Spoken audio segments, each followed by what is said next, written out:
আসসালামু আলাইকুম বন্ধুরা, দ্বিতীয় বিশ্বযুদ্ধ মানব সভ্যতার ইতিহাসে এ যাবৎকালে সংঘটিত সবচেয়ে বৃহত্তম এবং ভয়াবহ যুদ্ধ। অনেকগুলো বড় বড় শহর তছনছ হয়ে যায়। London, Tokyo, Hamburg, Berlin. এর প্রভাব আজও বিশ্বব্যাপী বিদ্যমান, বিশেষ করে রাজনৈতিক, অর্থনৈতিক, সামাজিক এবং সাংস্কৃতিক ক্ষেত্রে।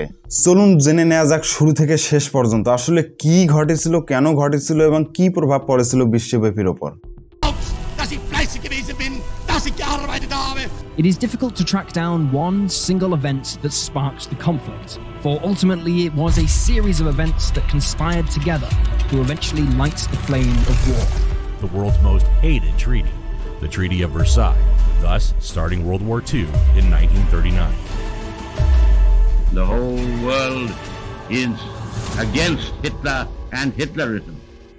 চলুন শুরু করা যাক 1919 সাল থেকে, যখন দ্বিতীয় বিশ্বযুদ্ধ শেষ হয় ও জার্মানিকে একটি ভয়াবহ চুক্তিতে স্বাক্ষর করানো হয়, যে চুক্তির নাম ভার্সাই চুক্তি। এই চুক্তিতে একটি গুরুত্বপূর্ণ আর্টিকেল হচ্ছে যুদ্ধের সম্পূর্ণ দায় জার্মানিকেই বহন করতে হবে। এই চুক্তিকে বলা হয় দ্বিতীয় বিশ্বযুদ্ধের বীজ। আসলে এই যুদ্ধ যে দেশেতেই হোক না কেন, যুদ্ধের সম্পূর্ণ ব্যয় বহন করতে হবে জার্মানিকেই। আসলে ব্রিটেন ও ফ্রান্স চেয়েছিল জার্মানির কাছ থেকে মোটা অঙ্কের একটি জরিমানা পেতে, যাতে জার্মানির অর্থনীতি পুরোপুরি ভেঙে পড়ে, জার্মানি যাতে আর পরবর্তীতে ঘুরে দাঁড়াতে না পারে। জার্মানিকে প্রায় 132 বিলিয়ন গোল্ড মার্ক ক্ষতিপূরণ দিতে বাধ্য করা হয়, যা আজকের দিনে প্রায় $400 বিলিয়ন। আপনি বিশ্বাস করবেন না যে এই জরিমানার পরিমাণ এতই যে 2010 সালে এসে জার্মানি এই জরিমানা পরিশোধ করেছে। ভাবা যায় জরিমানা পরিশোধ করতে প্রায় 100 বছর সময় লেগে গেছে। এই যুদ্ধের জরিমানার পরিমাণ মেটানোর জন্য জার্মান সরকার প্রচুর পরিমাণে টাকা ছাপায়। এদিকে জার্মান শ্রমিকরা প্রতিরোধ হিসেবে কাজ বন্ধ করে দেয়। বাধ্য হয়ে সরকার আরো বেশি নোট ছাপায়, ফলে টাকার মান দ্রুত কমে যায়। এই জরিমানার প্রথম পেমেন্ট করে জার্মানি 2021 সালে। The Versailles Peace Treaty also imposed Allied occupation of the Rhineland, disarmament, war reparations payments, and territorial losses. On top of all that, the economy had crashed. Germany currency ওই সময় ছিল German mark. দেখুন, যেখানে 1914 সালে 1 মার্কিন dollar সমান 4.2 German mark, 1923 সালে 1 মার্কিন ডলার সমান 4.2 ট্রিলিয়ন জার্মান মার্ক। সাধারণ জিনিসপত্রের দাম প্রতি ঘন্টায় বাড়তে থাকে, ফলে জার্মানিতে বেকারত্ব ভয়াবহ আকার ধারণ করে। বলা বাহুল্য 60 লাখেরও বেশি মানুষ বেকার হয়ে পড়ে।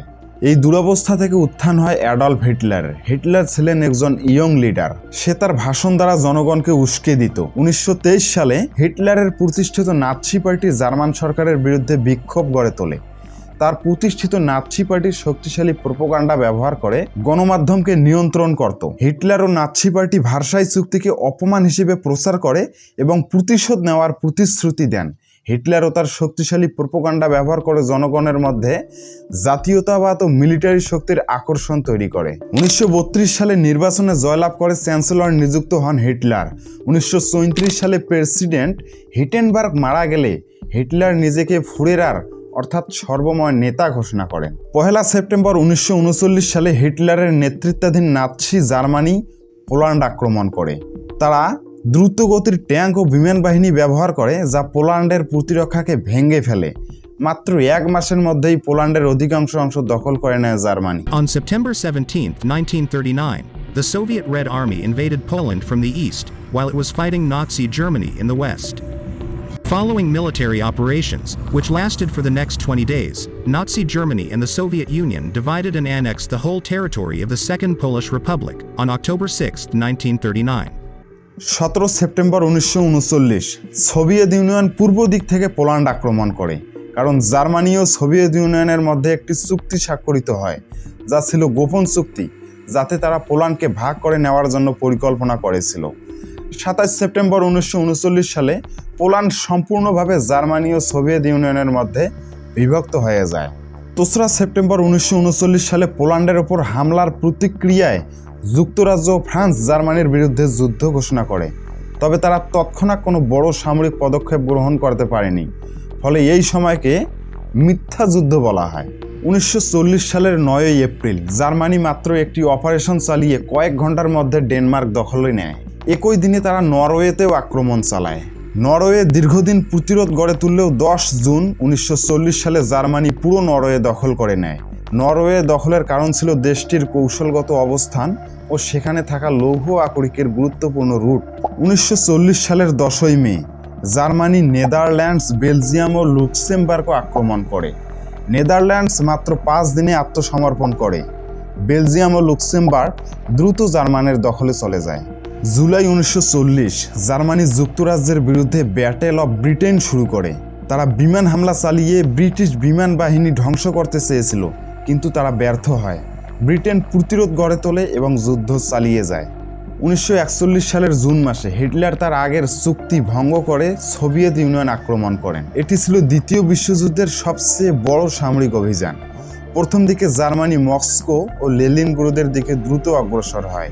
যুদ্ধের মোড় পরিবর্তন হয় 7ই ডিসেম্বর 1941 সালে। জাপান পার্ল হারবারে মার্কিন নৌঘাঁটিতে হামলা চালায়, ফলে যুক্তরাষ্ট্র যুদ্ধে যোগ দেয়। এই দ্বিতীয় বিশ্বযুদ্ধে 7 থেকে 8 কোটি মানুষ নিহত হয়, যার মধ্যে বেশিরভাগই ছিল সাধারণ জনগণ। জাতিসংঘ গঠিত হয় 1945 সালে এবং বিশ্বশক্তি হিসেবে যুক্তরাষ্ট্র ও সোভিয়েত ইউনিয়ন আধিপত্য গড়ে তোলে। তবে দ্বিতীয় বিশ্বযুদ্ধের পর বিভিন্ন উপনিবেশের স্বাধীনতা লাভ করে, যেমন ভারত, ইন্দোনেশিয়া ও আফ্রিকা। দ্বিতীয় বিশ্বযুদ্ধ বিশ্ব রাজনীতিতে অর্থনৈতিক, সামরিক কৌশলে গভীর পরিবর্তন এনেছিল, যার প্রভাব আজও বিশ্বব্যাপী বিদ্যমান।